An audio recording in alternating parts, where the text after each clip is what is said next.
Hi guys, I'll be showing you how to screen record on your iPhone.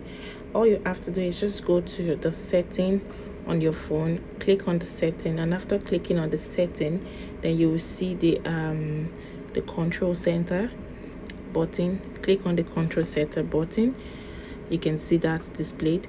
Now after clicking on the control center button, you'll see various other icons that you can actually click in. So you will see the included controls and then the more controls. So for me, I have already included the screen recording as part of my control, so that's why it's up there.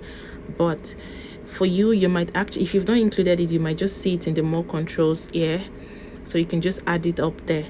So once you add it, it will then go up to the included controls, and once that is done, then you can actually just swipe back.